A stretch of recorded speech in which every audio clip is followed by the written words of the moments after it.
الم ترى ان اللہ یعلم ما فی السماوات وما فی الارض، کیا تم نہیں جانتے کہ اللہ تعالیٰ کے علم میں ہے جو کچھ آسمانوں میں ہے اور جو کچھ زمین میں۔ اب یہ بڑی امپورٹنٹ آیات آ رہی ہیں جو اکثر میں نے استواء علی العرش کے حوالے سے بھی پیش کی ہیں۔ میرے یوٹیوب پہ کلپ ہے اللہ کہاں ہے، جس میں نے دونوں طرف کی ایکسٹریمز کا رد کیا ہے۔ ایک یعنی پرانے ایک مسلمانوں میں ایک فرقہ جہمیہ کا اٹھا تھا جو اللہ تعالیٰ کی صفات کی باطل تعویلات کرتا تھا۔ وہ کہتا تھا کہ جب اللہ تعالیٰ کہتا ہے الرحمن علی العرش استویٰ، تو اس سے مراد رحمان کا استواء عرش پہ نہیں ثابت بلکہ اللہ تعالیٰ کا وہ تخت حکومت ہے۔ تو اس طریقے سے اللہ کا ہاتھ جو ہے وہ اس سے مراد ہاتھ نہیں بلکہ اس سے مراد اس کی قدرت کی طاقت ہے۔ تو اس طرح تعویلات کرتا تھا، اسے جہمیہ کا گروپ کہا جاتا تھا، جس کی آج کل ماڈرن فارم جو ہیں وہ حنفی ہیں، اور حنفیوں میں بھی یعنی جو زیادہ غلو کرتے ہیں اس طرح کے مسئلے میں۔ اور اس کے مقابلے پہ دوسری ایکسٹریم پہ آئے مجسمہ، جو اللہ تعالیٰ کے لیے ویسے ہی آزاد تجویز کرتے تھے، یعنی اللہ کا ہاتھ ہے تو وہ کہتے تھے فزیکلی ہاتھ، نعوذ باللہ۔ جبکہ اہل سنت کا منہج جو ہے وہ میں نے اس میں کلپ میں بھی بتایا کہ امام ترمذی نے باقاعدہ جامع ترمذی میں کومنٹس کیے ہیں۔ ایک حدیث ہے بخاری اور مسلم کی کہ اللہ تعالیٰ کی راہ میں جب کوئی مال صدقہ کرتا ہے نا، خواہ ایک لقمہ بھی کرے، تو اللہ تعالیٰ اس کو دائیں ہاتھ سے پکڑ کے اس کی پرورش کرتا ہے، جیسا کہ تم ایک گھوڑے کے بچے کی پرورش کرتے ہو اور وہ بڑا گھوڑا بن جاتا ہے، حتیٰ کہ ایک لقمہ اللہ کی راہ میں خیرات کیا ہوا احد پہاڑ جتنا بڑا ہو جاتا ہے۔ یہ حدیث بخاری و مسلم میں ہے۔ آپ نے ایک لقمہ کیا لیکن اللہ تعالیٰ نے اس کی پرورش کر کے اسے احد پہاڑ کے برابر اس کا ثواب لکھ دیا ہے۔ یہ حدیث ترمذی میں بھی آتی ہے۔ اس پہ امام ترمذی نے کامنٹس کیے کہ یہاں پہ جو ذکر آیا کہ اللہ کا دایاں ہاتھ، تو انہوں نے پھر ڈیٹیل سے بتایا کہ اہل سنت کا یہ عقیدہ ہے، اور اہل سنت کی ائمہ امام مالک، سفیان بن عیینہ، عبداللہ ابن مبارک کہتے ہیں کہ اللہ تعالیٰ کی جو صفات قرآن میں آئی ہیں ہم بغیر تعویل کے منوان انہیں اسی طریقے سے تسلیم کرتے ہیں۔ اور لیس کمثلہ شیء، سورہ شورى کی آیت انہوں نے لکھی کہ اللہ کی مثل کوئی شے نہیں ہے، بس جو کچھ آیا رحمان اپنے عرش پہ ہے، بالکل عرش پہ ہے جیسا کہ اس کی شان کے لائق ہے۔ اور رحمان ہماری رگے جان سے بھی زیادہ ہمارے قریب ہے، نحن اقرب الیہ من حبل الورید، یا اس سے پہلے سورۃ الحدید میں آیا هو الاول والآخر والظاہر والباطن، اور اس کے بعد پھر آیا وهو معکم اینما کنتم، تم جہاں کہیں بھی ہو وہ تمہارے ساتھ ہوتا ہے۔ تو یہ جتنی کی ساری چیزیں آئی ہیں ہم ان کو بغیر تعویل کے مانتے ہیں، وہ ہمارے ساتھ بھی ہے جیسا کہ اس کی شان کے لائق ہے۔ اور یہاں پہ وہ اہم ترین آیات آ رہی ہیں، ما یکون من نجوا، تم میں سے کوئی سرگوشی نہیں کرتے، ثلاثہ تین، الا هو رابعهم، مگر یہ کہ چوتھا اللہ ان کے ساتھ ہوتا ہے۔ میں نے کہا نا سرگوشیاں کر رہے ہوتے ہیں نا، نبی علیہ السلام کے خلاف پلاننگ کرتے تھے، تو اللہ تعالیٰ منافقین کو کہہ رہا ہے کہ یہ جب تم سرگوشیاں کر رہے ہوتے ہو نا تو اللہ تمہارے ساتھ ہوتا ہے۔ یہ نہ سمجھو کہ تم تین کر رہے ہو تو نبی علیہ السلام تو مسجد نبی میں بیٹھے ہیں اور تم یہ پلاننگ جو کر رہے ہو تو اللہ چوتھا موجود ہوتا ہے، ٹھیک ہے۔ ولا خمسۃ الا هو سادسهم، اور کوئی 5 سرگوشیاں نہیں کر رہے ہوتے مگر چھٹا اللہ ان کے ساتھ ہوتا ہے۔ ولا ادنی من ذلک ولا اکثر، نہ اس سے کم نہ اس سے زیادہ، یعنی چاہے تم 5 سے کم ہو یا 5000 بھی ہو، اللہ تعالیٰ کو آپ اپنے ساتھ ایڈیشن کر لو۔ یعنی یہاں اگر 70 بندے بیٹھے ہیں تو 70 نہیں ہے، اللہ بھی ان کے ساتھ ہے، ٹھیک ہو گیا۔ الا هو معهم، مگر یہ کہ وہ تو ان کے ساتھ ہوتا ہے، اینما کانوا، تم جہاں کہیں بھی چلے جاؤ، جہاں کہیں بھی ہو وہ تمہارے ساتھ ہو۔ صحیح بخاری مسلم میں حدیث ہے کہ صحابہ کرام کہتے ہیں ہم ایک سفر میں تھے، تو ہم اونچی آواز سے کوئی اللہ اکبر کا نعرہ لگا رہا، کوئی سبحان اللہ کا، تو آپ نے فرمایا تم کسی غائب اور بہرے کو نہیں سنا رہے ہو، تم کسی غائب اور بہرے کو نہیں سنا رہے۔ تو جو غائب نہ ہو وہ کیا ہوتا ہے؟ حاضر، لیکن جیسا کہ اس کی شان کے لائق۔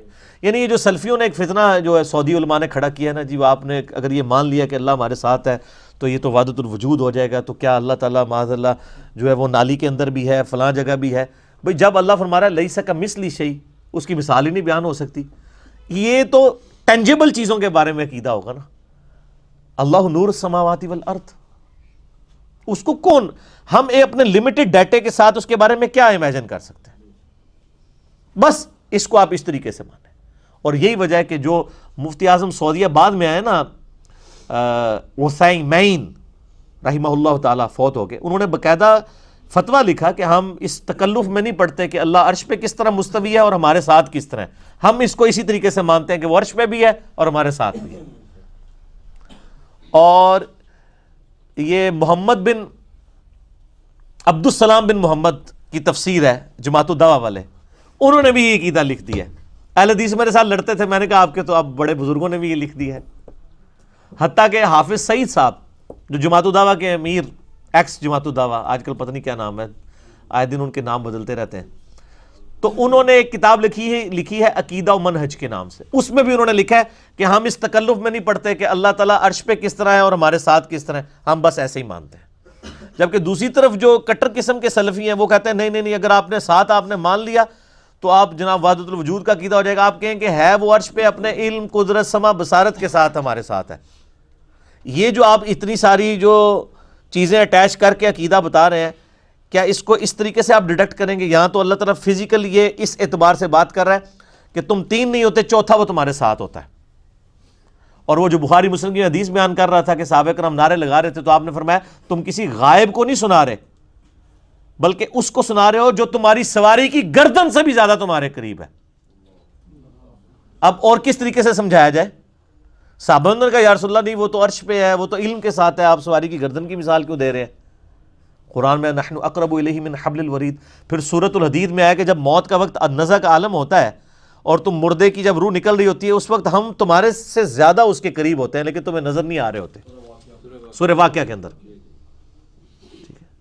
لیکن تمہیں نظر نہیں آ رہے ہوتے, ہم تمہارے اس سے بھی زیادہ قریب ہوتے ہیں.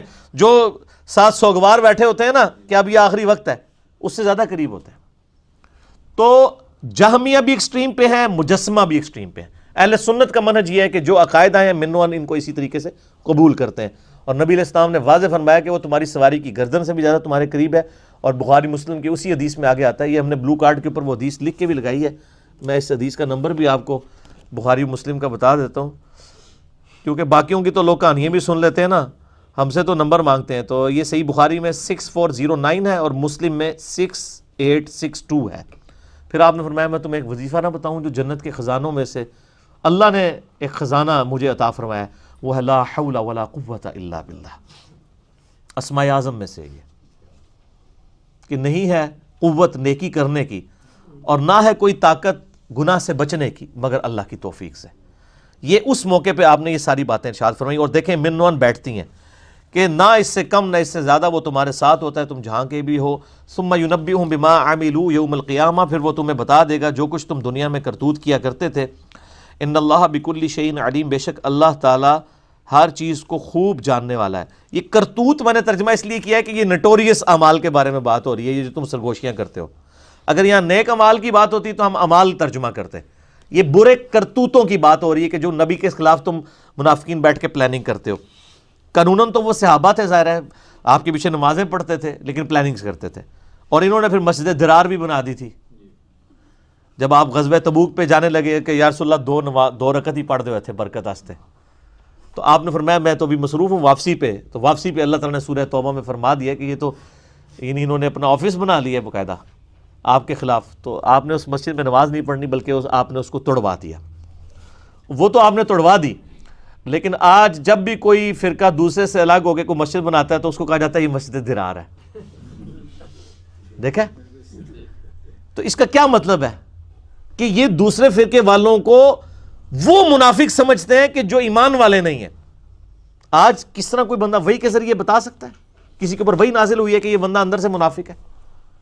یہ میں اس لیے بتا رہا ہوں کہ یہ بھی جب 2015 میں یعنی تبلیغی جماعت کی ڈویژن ہو گئی نا, آپ کو پتا ہے پوری دنیا کے اندر ڈویژن ہو گئی. وہ سعد کاندلوی صاحب نے بنگلہ والی مسجد جو تھی نظام دین میں, وہ چونکہ ان کی اولاد میں سے تھے, انہوں نے وہ امیر بن گئے.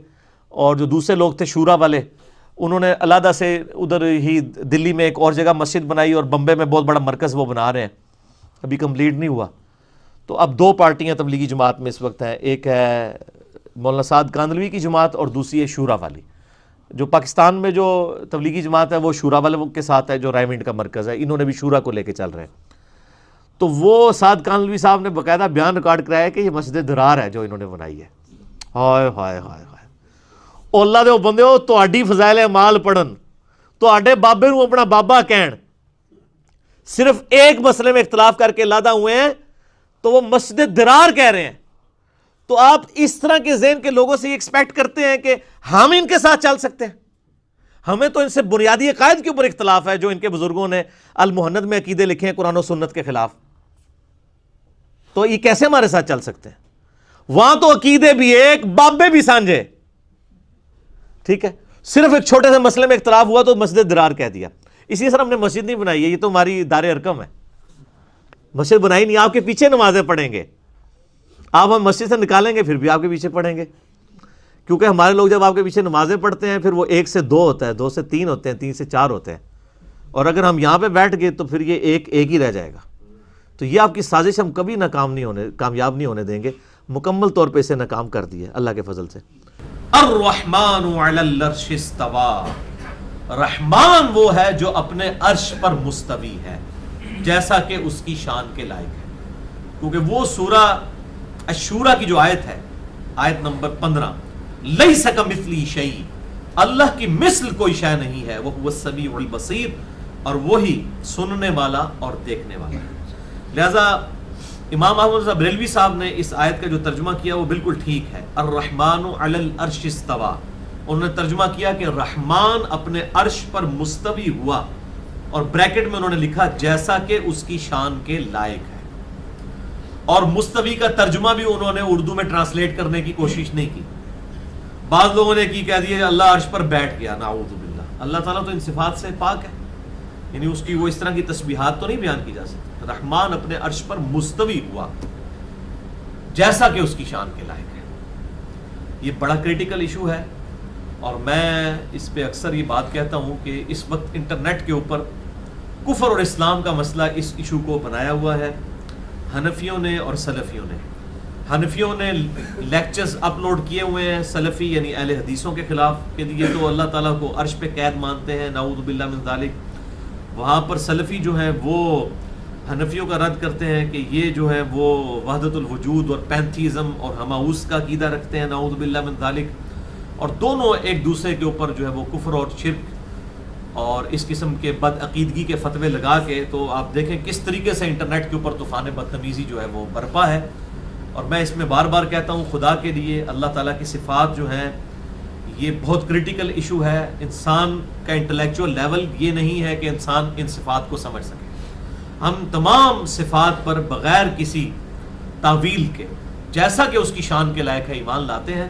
ہمارا یہ عقیدہ ہے کہ ہمارا رب عرش پر مستوی ہے جیسا کہ اس کی شان کے لائق ہے. وہ رات کے آخری پہر آسمان دنیا پر نزول فرماتا ہے، بخاری اور مسلم کی احادیث میں آتا ہے، جیسا کہ اس کی شان کے لائق ہے. وہ ہماری رگ جاں سے بھی زیادہ ہمارے قریب ہے، نحن اقرب الیہ من حبل الورید، ہم تمہاری رگ جاں سے بھی زیادہ تمہارے قریب ہیں جیسا کہ اس کی شان کے لائق ہے. اور پھر وہ کتنی کریٹیکل آیت ہے سورہ البقرہ کی 186، وَإِذَا سَأَلَكَ عِبَادِي عَنِّي فَإِنِّي قَرِيبٌ. اے محبوب صلی اللہ علیہ وسلم جب میرے بندے آپ سے میرے بارے میں پوچھتے ہیں، کیا پوچھتے ہیں کہ رب کدھر ہے، تو فرمائیے انی قریب، میں تمہارے بالکل قریب ہوں. حالانکہ اس وقت تو ہونا چاہیے تھا کہ نہیں، کچھ لوگوں کا عقیدہ ہے میں عرش پر ہوں، کچھ لوگوں کا عقیدہ ہے کہ میں تمہارے شارق سے قریب ہوں. وہ مسئلہ ہی ختم کر دیا. یعنی اب احادیث کی تعویل قرآن کی آیات کے مطابق ہوگی. رحمان اپنے عرش پر مستوی ہوتے ہوئے بھی بالکل ہمارے قریب ہے جیسا کہ اس کی شان کے لائق ہے. اس کی تعویل بیان نہیں ہم کر سکتے. انی قریب اجیب الدعوۃ الداعی اذا دعان، ہر پکارنے والے کی پکار سنتا ہے جو اس کو پکارتا ہے. فلیستجیبوا لی، لیکن لوگوں کو بھی چاہیے کہ وہ میرا حکم مانے، ولیؤمنوا بی، اور مجھ پر ایمان لائیں جیسا کہ ایمان لانے کا حق ہے. لعلہم یرشدون، تاکہ وہ کامیابی اور رشد و ہدایت پا سکیں. تو اللہ تعالیٰ ہمارے قریب بھی ہے جیسا کہ اس کی شان کے لائق ہے. اس کے لیے کوئی تمثیل بیان نہیں ہو سکتی. نہ ہم اس کا عقیدہ رکھ سکتے ہیں کہ اللہ تعالیٰ کوئی انسان کے اندر حلول کر جاتا ہے، ایسا بھی عقیدہ باطل ہے. اور اس طریقے سے اس قسم کا عقیدہ بھی باطل ہے جس میں یہ شائبہ ہو کہ نعوذ باللہ کو اللہ تعالیٰ کسی خاص مکان کا پابند ہو گیا ہے اور وہ اس مکان سے جو ہے وہ کہیں اور نہیں جا سکتا. وہ ان ساری کی ساری جو تمثیلات ہم بیان کرتے ہیں ان سے پاک ہے. اور اس میں جو امام مالک کا قول ہے جس پہ امت کا اجماع ہوا ہے وہ بڑا زبردست ہے. وہ کہتے ہیں امام مالک رحمہ اللہ، اور یہ قول جو ہے وہ امام بیہقی کی جو کتاب ہے اسماء و صفات والی اس کے اندر موجود ہے کہ اللہ کا عرش پر استوا معلوم ہے. یعنی یہ ہمارے علم میں ہے کہ اللہ تعالیٰ عرش پر ہے، اور اس پر ایمان لانا واجب ہے کہ اللہ اپنے عرش پر ہے جیسا کہ اس کی شان کے لائق ہے. استوا معلوم ہے، کیفیت مجہول ہے. ہم اس کی کیفیت بیان نہیں کر سکتے کہ وہ عرش پہ کیسے ہے، کیونکہ لیس کمثلہ شیء، جب اس کی مثل کوئی شے ہے ہی نہیں ہے تو ہم اس کی کیفیات کیوں بیان کریں؟ جس طرح کے مجسمہ نے بیان کی اور اس طریقے سے جہمیہ نے بیان کی. دونوں ایکسٹریمز ہیں. ایک طرف مجسمہ ہے جو اللہ تعالیٰ کے لیے تقریباً کوئی جسمیت کا عقیدہ رکھتے ہیں، نعوذ باللہ من ذالک. دوسری طرف جہمیہ ہے جو اللہ تعالیٰ کے لیے صفات آئی ہیں ان صفات کی تعویلات باطل کرنا شروع کر دیتے ہیں. یہ دونوں ایکسٹریمز ہیں، مجسمہ بھی اور جہمیہ بھی. جبکہ اہل سنت کا منہج بالکل درمیان میں ہے، جو امام مالک نے فرمایا کہ اللہ تعالیٰ کا عرش پر استوا معلوم ہے، کیفیت مجہول ہے. مجہول عربی میں کہتے ہیں unknown، مجہول. جاہل ہم کسے کہتے ہیں؟ جس کے پاس علم نہ ہو. مجہول جیسے فاعل کا مفعول، تو جاہل مجہول جو ہمارے علم میں نہیں ہے چیز، جو کیفیت جو ہے نامعلوم ہے، unknown. اور تیسری بات امام مالک نے فرمائی، سوال کرنا بدعت ہے. جو سوال کرے گا نا کہ اللہ عرش پہ ہے تو کس طرح ہے، اس کی کوئی مثال بیان کریں، یا اللہ تعالیٰ ہمارے ساتھ ہے وہ کس طرح ہے، اس کی کوئی مثال بیان کریں، تو یہ پھر بدعت ہو جائے گا، کیونکہ اس کا ڈیٹا ہی ہمیں نہیں دیا گیا. بہرحال اس حوالے سے میں نے ایک بہت بڑی علمی خدمت کر دی ہے الحمدللہ. اور ایک میرا کلپ جو ہے یوٹیوب کے اوپر اپلوڈ ہوا ہے، فیس بک کے اوپر بھی، سوشل میڈیا کے اوپر بھی، بلکہ وہ اتنا فیمس ہوا ہے اس اعتبار سے کہ آپ اگر یوٹیوب میں جا کے صرف یہ لکھ دیں اللہ کہاں ہے رومن میں، اللہ کہاں ہے، یا انگلش میں لکھ دیں ویئر از اللہ بریکٹ میں، تو انشاءاللہ سب سے ٹاپ پہ میرا کلپ کھلے گا. اور اگر آپ مزید لکھنا چاہتے ہیں تو آپ لکھ دیں ویئر از اللہ، یا اللہ کہاں ہے، ساتھ لکھ دیں انجینئر محمد علی مرزا، تو آرام سے کلپ کھل جائے گا جس میں میں نے سلفیوں کے ایکسٹریم رویے کا بھی اور جہمیہ کے ایکسٹریم رویے کا بھی، یعنی حنفیوں جو آج کل ماڈرن حنفی ہیں ان کے ایکسٹریم رویوں کا بھی میں نے رد کیا ہے. ویئر از اللہ، یا اللہ کہاں ہے. اور اس نام کے اوپر کتنے کلپس اپلوڈ ہیں یوٹیوب کے اوپر، آپ ساروں کو سنیں تو سارے ایک دوسرے کے اوپر فتوے لگا رہے ہوں گے، کوئی صحیح بات بتا ہی نہیں رہا ہوگا. تو میں نے الحمدللہ بڑی بیلنس گفتگو کی ہے، اور اس حوالے سے بڑا ڈر جانے کا مقام ہے.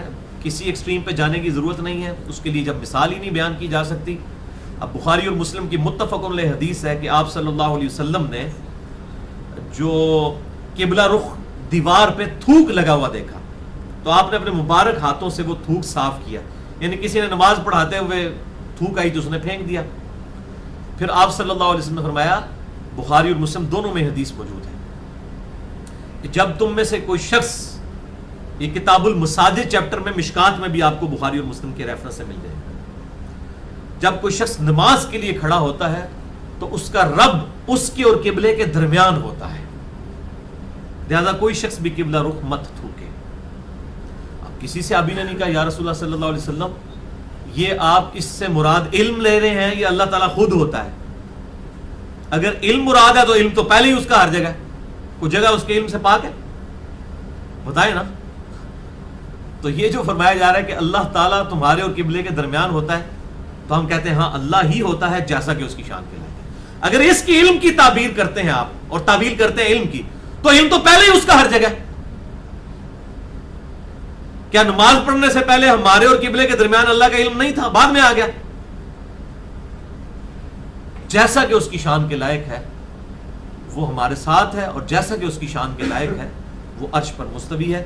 یہ بڑا امپورٹنٹ عقیدہ ہے اس حوالے سے، اور یہ میرا کلپ جو ہے یہ بڑا اہمیت کا حامل ہے. آپ یوٹیوب پہ لکھیں جا کر اللہ کہاں ہے، یا لکھیں ویئر از اللہ، اور ساتھ اگر میرا نام بھی لکھ دیں انجینئر محمد علی مرزا، تو بڑے آرام سے وہ کلپ کھل جائے گا انشاءاللہ. میں نے اس میں بڑی مختصر، میرا خیال 12-15 منٹ کا کلپ ہے، اس کے اندر میں نے ساری بات کھول کر بیان کر دی. یہی باتیں کی ہیں، کچھ اور باتیں بھی کی ہیں اس حوالے سے. جو احادیث دونوں طرف سے پیش کی جاتی ہیں وہ میں نے مختصراً ڈسکس کر دی ہیں، تاکہ پتہ چل جائے کہ لوگ جو دھوکہ دینے کی کوشش کرتے ہیں دونوں طرف سے ایکسٹریم رویوں کے ساتھ، وہ چیز بالکل سامنے آ جائے.